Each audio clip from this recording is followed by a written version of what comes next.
KB Channel. Yang dah disebut oleh para fuqaha. Maknanya bertembung pilihan raya dengan haji yang fardu, haji dulu sebab dia fardu aini. Yang mengundi fardu kifayah. Itu kaedah dia. Tapi keluar fatwa tadi sebab apa? Sebab dia kata mengundi tu fardu ain. Kat situ silap dah. Bila dia pegang fardu ain kena mengundi, maksudnya kena mengundi parti dia. Tak mengundi parti lain. Boleh fardu ain mengundi parti si A. Bukan parti dia, boleh tak? Tak kok. Mesti kata fardu ain parti dia. Bila parti dia, jadi hak ain parti dia, berdosa dah parti lain. Ini masalah besar. Timbullah mewajibkan undi parti dia, mengharapkan undi parti lain. Isu yang disebut oleh seorang presiden parti menyatakan bahawa kemenangan politik lebih diutamakan daripada mengerjakan haji dan juga umrah. Pada pandangan saya, ungkapan seumpama ini lahir daripada satu gambaran yang salah tentang Malaysia sebagai negara Islam. Malaysia dalam perlembagaannya menyebut artikel 3 Islam agama bagi persekutuan. Selesai. Itu Malaysia negara Islam. Negara Islam mustalah yang disebut oleh para fuqaha untuk memberi sifat kepada satu negara yang tunduk pada Islam. Maka bila sebut Islam dalam artikel 3, selesai Malaysia negara Islam. Yang di-Pertuan Agong mengangkat sumpah dengan menyebut lafaz wallahi, lafaz sumpah, wabillahi watallahi. Dalam sumpah itu menyebut memelihara Islam pada setiap masa. Selesai. Di Malaysia kita, kalau kita belajar fiqh Islam, dibahagi pada 4 bahagian: ibadat, munakahat, muamalat, jinayat. Ibadat di Malaysia dilaksanakan dengan sesempurnanya. Semayang, puasa, zakat, haji itu utamanya. Bab munakahat, perkahwinan, undang perkahwinan semua orang maklum. Bab muamalat, urusan jual beli, sewa, menyewa dan sebagainya, termasuk perbankan Islam. Bab jenayat, ada undang-undang peringkat negeri, ada undang-undang peringkat persekutuan. Semua dah lengkap. Namanya negara Islam. Bila dah selesai masa Malaysia negara Islam, yang timbul ialah bila ada pihak menyatakan Malaysia bukan negara Islam, jadi kita kena masuk pilihan raya untuk tegak negara Islam. Kita kata, tegak apa benda yang dah ada? Bila dia kata Malaysia bukan negara Islam, datanglah fatwa wajib tegak negara Islam. Cara nak tegak negara Islam macam mana? Dengan masuk pilihan raya. Maka pilihan raya wajib. Wajib aini dia kata. Setiap orang wajib mengundi belaka. Maknanya dalam pilihan raya itu, mana siapa yang tak pergi berdosa, sebab dia wajib aini. Kita menyatakan ini fatwa yang salah. Hukum mengundi berpilihan raya fardu alal kifayah. Sultan dah ada jadi raja. Tinggal lagi ialah nak pilih ketua kerajaan dan pilih wakil rakyat, mewakili rakyat. Hukumnya fardu alal kifayah, dengan maksud kalau sekelompok umat Islam pergi mengundi, gugur dosa dari semua orang. Tapi dalam keadaan itu, siapa yang pergi boleh pahala yang besar sebab dia menunaikan benda yang fardu kifayah, namanya sunnah muakkadah. Jadi kalau bertembung umpamanya mengundi dengan haji, haji fardu aini, mengundi fardu kifayah. Kata para alim ulama dan bab usul fiqh, Al-Imam Zarakashi sebut dalam kitab beliau bab ta'arudul wajibat. Ta'arudul wajibaini, bertembung dua benda wajib. Wa yuqaddamu akaduhuma, kena utamakan mana hak lebih kuat.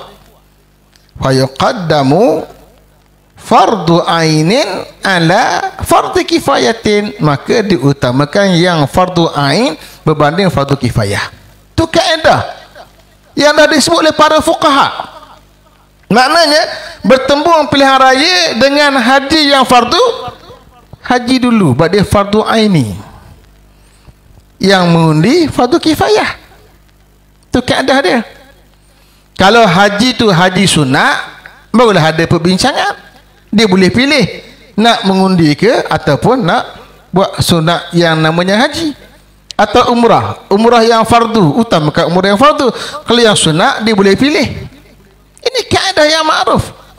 Tapi keluar fatwa tadi sebab apa? Sebab dia kata mengundi itu fardu ain. Kat situ silap dah. Kerana hari ini kalau kita kata fardu ain, ramai yang tak mengundi sebenarnya sebab kerja ke, malah nak beratur ke, malah nak pergi. Kalau fardu ain dosa belaka, ramai yang berdosa. Yang depan saya bukan semua mengundi, mesti ada yang tak mengundi. Tak yang mengundi dah ramai dah mengundi kata. Ini fatwa yang salah. Itu kesilapan awal. Ada orang kata hujah kat saya kata, dia kata haji fardu ain ni tapi alat tarakhi. Boleh tangguh. Jadi kalau boleh tangguh, utamakan pilihan raya. Boleh tangguh tu kalau pilihan raya wajib ain ni wajibnya fardu kifayah. Ini kaedah salah awal lagi. Jadi ini mengelirukan masyarakat. Saya memberi pandangan kata bawa perkara ini kepada dalam kuasa fatwa kebangsaan. Untuk pihak berautoriti untuk keluar fatwa, keluarkan fatwa agar umat clear. Biarlah ikut suka dia lah. Ini wajib tak wajib ikut suka dia lah. Senang dia nak fatwakan wajib untuk ahli-ahli dia. Terpulang, bukan shooter pulang. Bila dia pegang fardu ain kena mengundi, maksudnya kena mengundi parti dia. Tak mengundi parti lain. Boleh fardu ain mengundi parti si A, bukan parti dia, boleh tak? Tak kok. Mesti kata fardu ain parti dia. Bila parti dia, jadi hak ain parti dia, berdosa dah parti lain. Ini masalah besar. Timbullah mewajibkan undi parti dia, mengharamkan undi parti lain. Tidakkah itu kelam kabut dalam negara? Kerana mengharamkan tindakan demokrasi yang beratur panjang. Nak pilih imam A, imam B, dia mungkin pilih A sebab tu kawan dia, dia mungkin pilih B sebab adik dia, dia mungkin pilih C sebab rakan sekolah dia. Pelbagai sebab pilihan. Ini fatwa ni sangat bahaya.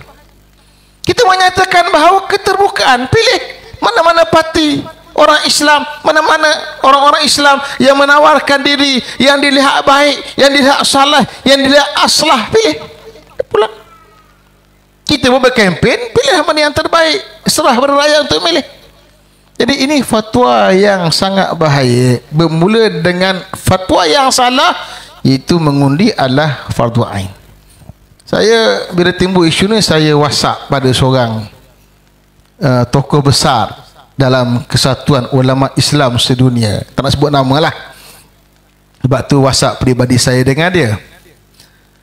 Saya kata, saya ceritalah apa yang berlaku. Dia kata, kenapa tak difatwakan tangguhkan pilihan raya pada musim haji, berbanding nak fatwakan tangguhkan haji kerana pilihan raya. Tengok cara fikir tokoh ulama Islam ni. Jadi kalau bincang tangguh pilihan raya, tak timbullah isu wajib tak wajib tadi. Benda tu boleh bincang dengan pemerintah negara, rundinglah antara parti dengan parti supaya tak berlaku pilihan raya pada musim haji. Selesai cerita. Benda boleh runding, tidak dengan keluarkan fatwa tadi. Jadi ini benda-benda yang kita kena buat. Kita kena bercakap dengan ilmu, bukan dengan emosi. Islam dia ada kaedah dia, rujukannya Quran, Sunnah, Ijma' Qiyas. Huraiannya oleh para alim ulama. Tak ada seorang baik yang dulu atau terkemudian yang berhak keluar fatwa tanpa kaedah yang betul.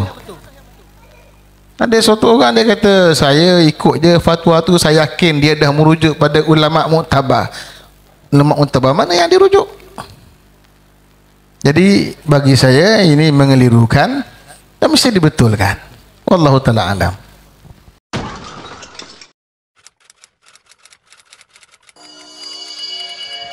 AB Channel.